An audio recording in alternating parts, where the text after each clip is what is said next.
How are y'all doing? Great.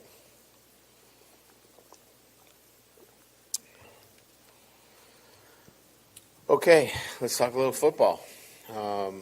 What's the hot topics, football-wise? What's out there? What's we're gonna play one, definitely. Just with Major and Greg, I didn't think we saw them out there today. What's kind of their status the rest of this spring?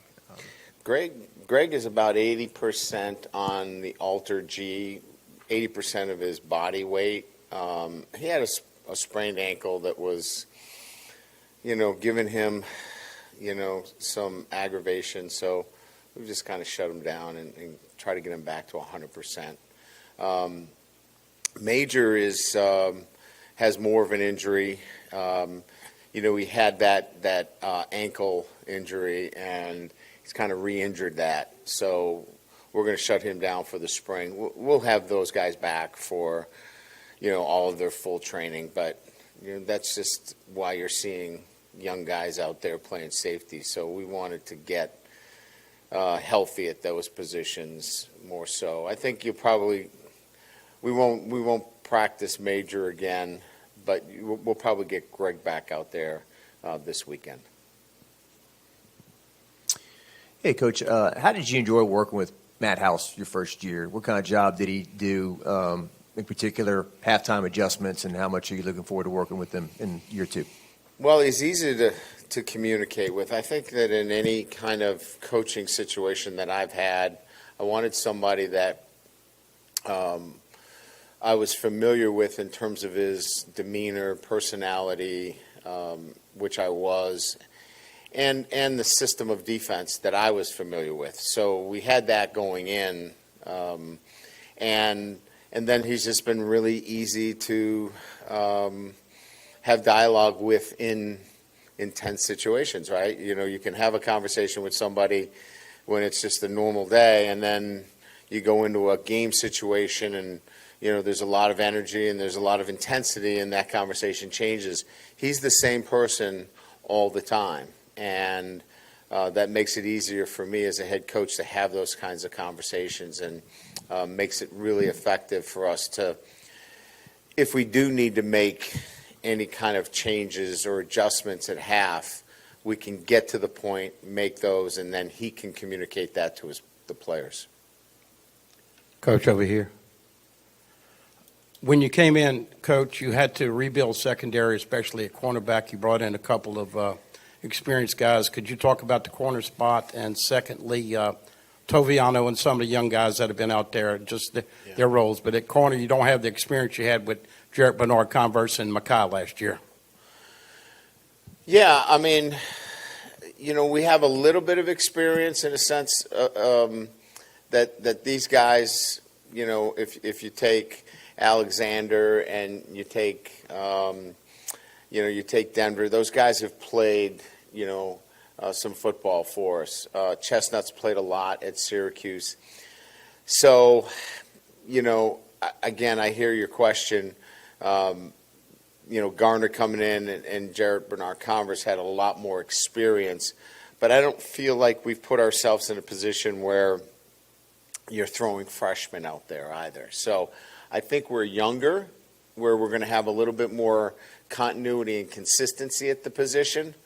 And I think, I think we've put ourselves in a position where we can develop this talent over the next few years. The safety position, as was just mentioned, because we're being careful with, Burns and Brooks, Toviano is getting a chance to play some nickel.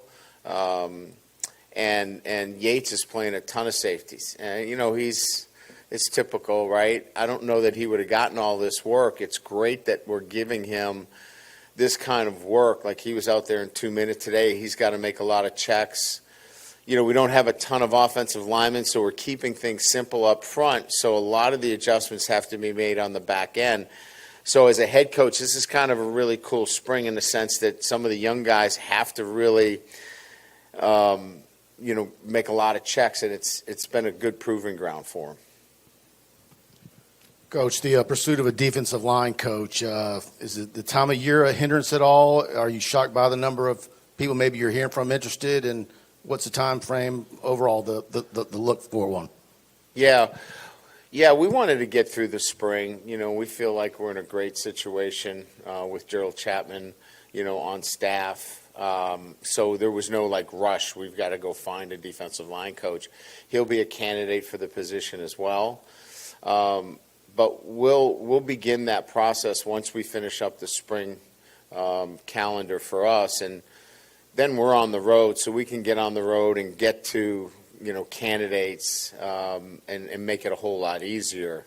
So, you know, expect something within the next, you know, 3 weeks or so. And yeah, it's LSU. I mean, we've got you know, a great list of candidates that have interest in.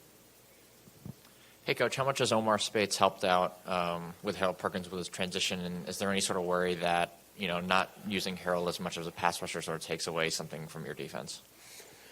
Who says we're not going to use him as a pass rusher? As much. As much?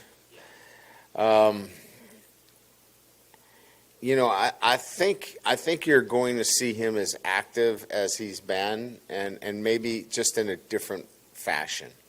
If you just line him off the edge, they're going to, I mean, everybody's going to game plan for him. I think we put him in a better position at the linebacker position, and then we can move him around on third down. So I think he's going to be as active as any time that we've had Harold. He just has other responsibilities now that he hadn't had before. Omar is just a great compliment, and Greg Penn. Greg's had a really good spring as well. So the three of those guys have really done a nice job. Weeks has done a really good job. So, you know, we've really gone from, you know, a position where we were concerned to a position where we feel really strong. And that Harold now really getting down the nuances of that linebacker position actually gives us a lot more in the playbook that we can do with him from that position than just lining him up off the edge. Coach, how has Ricky Collins kind of grasped everything since he's came here, being an early enrollee?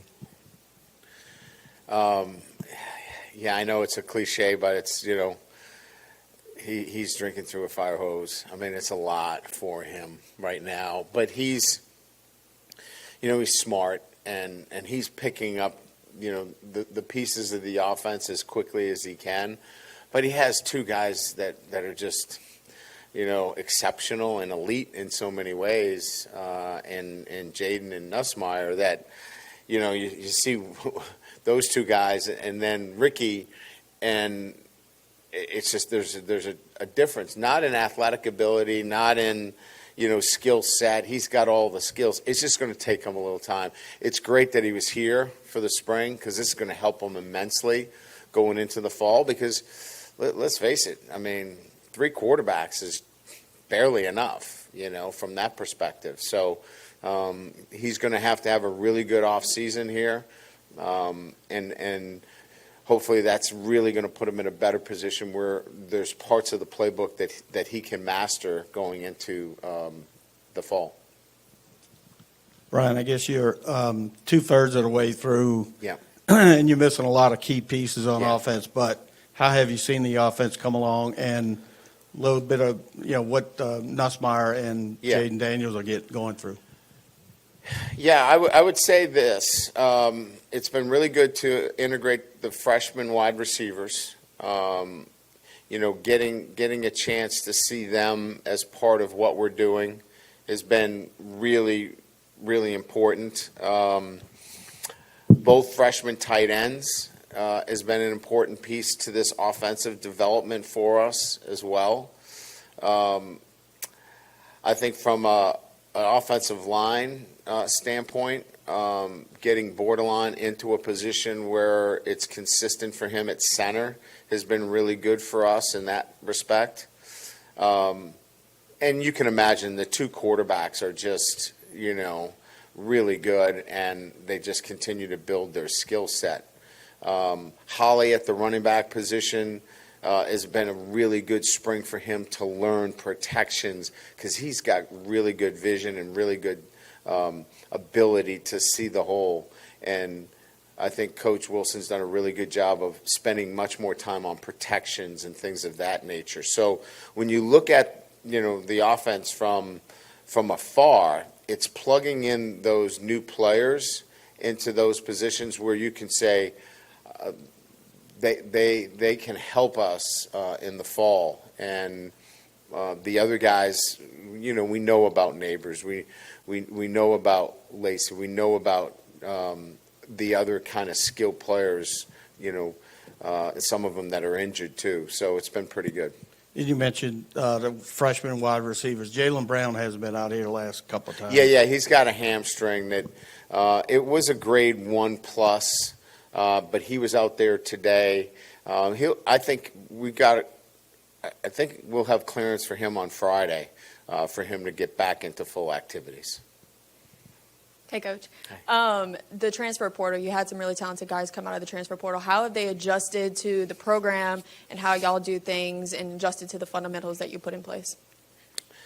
Well, it's a good question because, you think that after year one that it's an easy climb to the next stage of your program, but we did bring in a significant amount of freshmen at mid-year and transfers.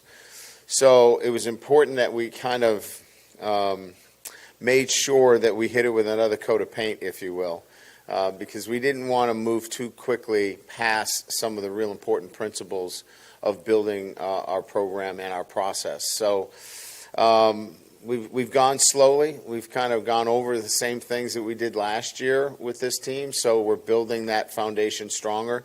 But we had a lot of new faces that we wanted to make sure we got things right with them. And I'm glad we did because there were some things that were not, exactly the way I wanted them in terms of the way we practiced the first few days, and they've picked up and understand that now. On the transfer portal, I guess it's about to open again. I know you've got Mason Lunsford coming in this summer. Yes. Has the needs changed from where they were when you got done with the first signing or the first window to this one? Do you have like an updated preference of what you're looking for? I still think that there's a couple of needs on defense, and I think we're still maybe interested on the offensive line. I think there's still an interest to add to our offense. But I would say that we're guarded at this period of time as to somebody that's going to make a difference in an LSU football lineup. These are probably going to be guys that can add depth to what you're doing. I don't think you can go out there swinging for, a starter that's going to come in and change the trajectory of your starting lineup. These are guys that can contribute and be part of your depth, and I think that's kind of what we're looking at. Hey, Coach, I was curious, you kind of touched on Ricky Collins and what you're looking from him this spring. What about the other two quarterbacks, and Jaden and Garrett? What are the biggest things that you can see them improving on the rest of the practices? Both of them have a list of things that they want to work on. Jaden's been pushing the ball down the field, trying to really work on quick identification and one-on-one matchups down the field. Garrett is just, discipline and progression reads. So each one of them has some things that Joe Sloan has laid out for him and Mike Denbrock in terms of what they want them to work on specifically. And that's kind of how we've scripted them as well. And they've done a really good job of working on those things. Coach, to this point in spring, how have you seen Noah Kane, the young running back, step up at a position where y'all have been as thin as you have been? Noah's been a great leader. I mean, I think he leads by example in the way he practices. He practices hard. He does it the right way, and I think that sets a great example for Trey. And look, the rest of the running back group is, they're walk-ons that are really valuable to us, and all of them. And we really appreciate, their efforts in terms of what they're doing for us because they're getting significant work. But when you talk about those two in particular, I think, Noah's been a great mentor to Trey and showing him how to do things the right way every single day and every single practice. Good? All right. Thank you. Appreciate it.